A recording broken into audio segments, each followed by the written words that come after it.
atau membaca apa gitu yang pernah kalian lakukan? Membaca novel, terus apa lagi? Komik, terus koran, dongeng, terus apa lagi? Berita. Nah, jadi kalau udah tahu kalian kan apa yang kalian baca, nah siapa yang tahu apa itu pengertian dari kalian bisa? Ayo, siapa yang bisa? Apa itu? Menurut pendapat kalian apa itu karya fisik? Ayo, mana? Menurut karya antara perasaan dan fisik. Oke, karya fisik itu adalah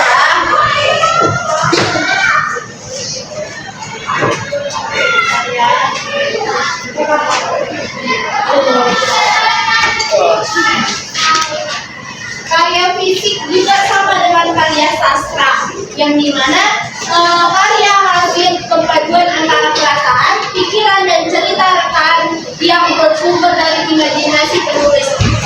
Cerita rekaan itu kayak mengarang atau kayak nggak benar-benar terjadi gitu. Dia kayak mengarang kayak sekedar untuk menghibur atau mengajak kalian aja itu dalam cerita dia. Nggak sebenarnya terjadi gitu. Makanya dibilang yang bersumber dari imajinasi penulis. Dari pemikiran dia atau perasaan dia, makanya dia menuangkan melalui cerita, melalui kehidupan dia sehari-hari. Itulah yang dimaksud dengan karya fisik. Selanjutnya itu kita akan menemukan unsur karya fisik. Apa aja sih unsur-unsur dari karya fisik? Yang pertama itu tokoh cerita. Apa yang ada di dalam tokoh cerita? Tokoh cerita dibedakan menjadi dua, yaitu tokoh utama dan tokoh pendukung. Yang pertama itu tokoh utama itu yang sering diceritakan dalam cerita itu atau sering muncul di dalam cerita itu. Terus itu tokoh yang kedua pendukung itu tokoh kayak pembantunya, atau selesai dari tokoh utama ada lagi gitu. Dia kayak dibilang membantu biar cerita itu berjalan dengan lurus, berjalan dengan lancar. Makanya ada tokoh pendukung. Seperti kayak ada tokoh protagonis, antagonis. Kan protagonis itu tokoh apa? Protagonis tokoh apa? Memerankan apa? Yang baik. Kalau antagonis yang jahat. Nah, setiap cerita atau film itu harus ada tokoh protagonisnya sama tokoh antagonisnya. Nah, selanjutnya yang kedua, latar cerita. Latar atau setting meliputi tempat dan waktu yang digunakan dalam suatu cerita. Latar berfungsi untuk memperkuat atau mempertegas keyakinan pembaca terhadap jalannya suatu cerita. Latar cerita itu tempat di mana cerita itu dibuat atau di mana lokasi cerita itu. Contoh kalau cerita kancil dan buaya, di mana tempat mereka? Latarnya sungai, cipuan, ya kan? Nah, itulah latar cerita. Itu dalam cerita itu harus ada tempatnya. Nggak bisa nggak ada. Pokoknya setiap cerita harus ada tempatnya di mana mereka melakukan cerita itu. Istilah itu. Oke, selanjutnya kita masuk ke tema cerita. Tema cerita adalah unsur pokok dalam cerita. Menurut Kamus Besar Bahasa Indonesia, tema adalah pokok pikiran atau dasar cerita yang dipakai sebagai dasar mengarang. Tema suatu cerita menyangkut segala persoalan, baik itu berupa masalah kemanusiaan, perasaan, kasih sayang, hubungan, dan sebagainya. Tema cerita itu kayak bilang inti, nggak inti sih, tapi kayak kalian tahu cerita itu menuju ke arah mana dasarnya itu. Kayak kancil dan buaya itu menceritakan apa? Menceritakan kecerdikan si kancil untuk mengalahkan si buaya. Nah, itulah tema dari cerita itu. Jadi udah paham kan dari mana kita ambil tema itu kan? Tema cerita itu. Nah, selanjutnya itu alur atau jalan cerita. Dalam karya fisik, jalan cerita disebut dengan alur atau plot. Alur dari serangkaian kejadian yang dihadapi tokoh cerita dari awal sampai akhir. Nah, alur terbagi menjadi 3. Alur apa aja? Alur maju itu menceritakan kejadian yang masa lampau. ini masa yang akan datang. Terus kalau menceritakan lalu mundur, menceritakan menceritakan masa yang lalu. Oke? Terus yang itu alur campuran itu yang gimana? Alur campuran itu dicampur dia mulai dari alur maju sama alur mundur. Itu dicampur lah itu. Cerita itu kayak akan ada kayak Mami Bunda kan? Diceritakan dia kembali mengenai dia waktu masa kecil sampai dia akhir dia yang diikuti orang tuanya dan dia digajikan itu. Dia menceritakan alur campuran. Terus itu masuk kita ke membandingkan kata denotasi dan konotasi dalam karya puisi. Siapa yang tahu apa itu kata denotasi? Kata denotasi.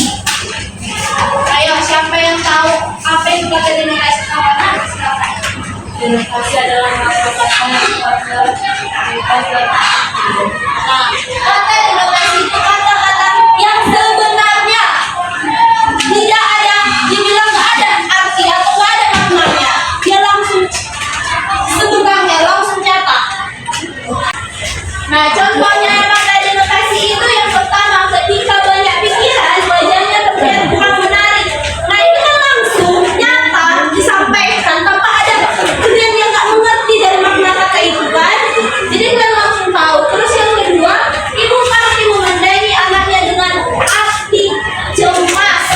Kan langsung dipandang dia, hatinya cemas, gimana anak dia gitu. Terus setelah yang ketiga, sekarang aku merasakan penyesalanku. Kan langsung menyesal dia. Kalian ngerti kan bahasa dia, kata dia kan? Nah, itulah kata denotasi yang dimana kata sebenarnya tanpa ada memiliki arti maknanya. Terus yang konotasi, siapa yang bisa mengasih pendapatnya mengenai pengertian konotasi? Ayo, siapa? Coba nggak? Apa konotasi menurutmu?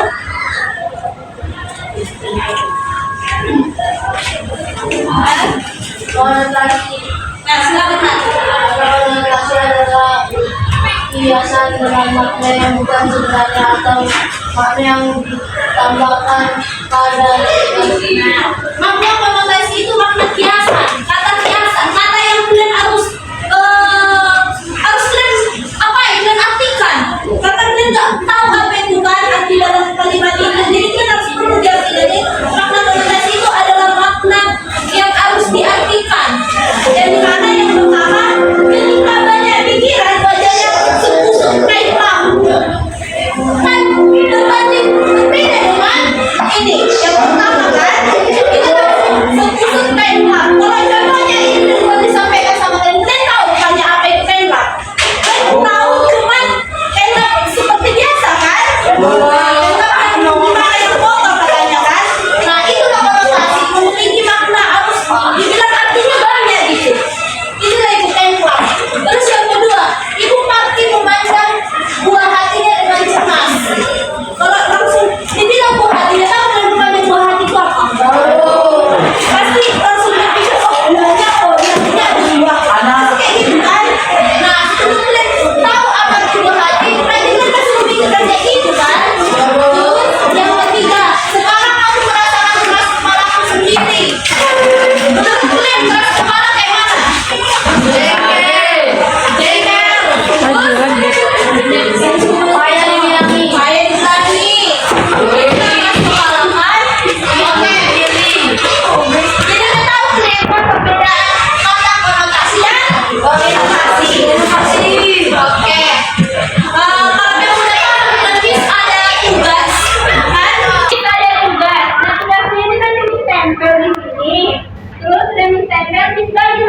Kelompok kayak ini nomor 1, 2, dan 1, 2, 3, dan 4. Udah? Itu 4 kelompok. Karena kan di sini ada 4. Sama ada 4. 4, 1, 2, 3, dan 4. Nah, dalam kertas ini ada soal. Dan ada soal. Tiap lembaran ini ada soal. Nah, di sini dia nanti menjawabnya di sini. Mari nanti. Pokoknya pada barisan ini harus bisa menyelesaikan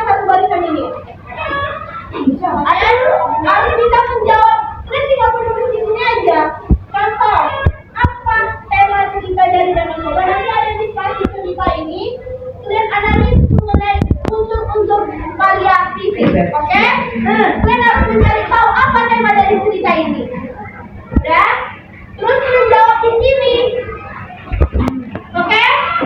Terus, nggak cuma itu aja yang perlu kalian tahu. Yang kita pelajari, yang baru tadi yang kita pelajari, itu keluar di sini. Keluar. Jadi kalian harus apa yang kalian ingat, apa yang kalian tahu dari pelajaran itu tuangkan kalian di sini. Oke? Nah, kan udah disampai. Ya, contoh soalnya. Kan udah disampai soalnya. Nah, ini kan ada apa aja ceritanya. Yang ada kalian bisa menjawab mengenai kartu soalnya. Terus bisa membagikan setiap kelompok. Kelompok 1, kelompok 2, kelompok 3. Dengar cara mengerjakannya. Miss kasih waktu kalian membacakan cerita tersebut. Terus udah kalian baca, kalian akan mengerjakan kantong soal ini satu persatu tiap per kelompok. Itu bisa tiap per kelompok satu, nggak boleh itu aja. Contoh si Joshua harus mengerjakan yang di atas.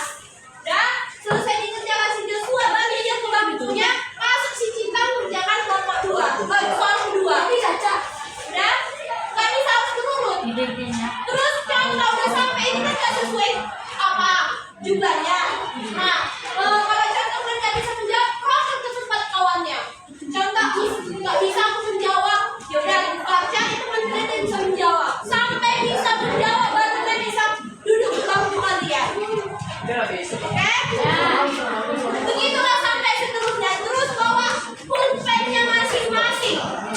Karena akan ditulis di sini. Ya, paham? Oke, diskusi untuk membaca cerita pendek tersebut. Udah. Satu soal ini. Kelompok 1 warna merah, kelompok 2 warna kuning, kelompok 3 warna hijau, kelompok 4 warna biru. Jadi ayo. Kita lihat mereka ya.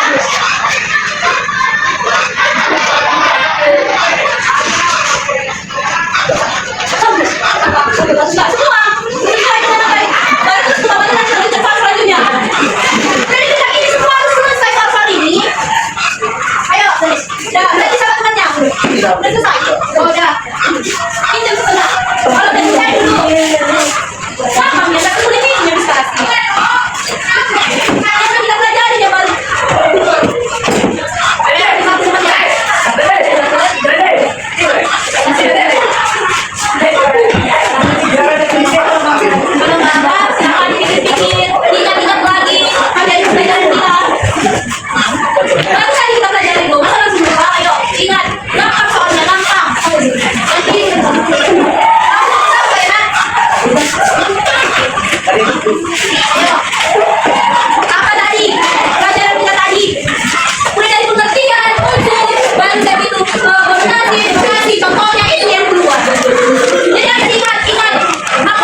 Mana?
Terus itu apa konotasi tadi?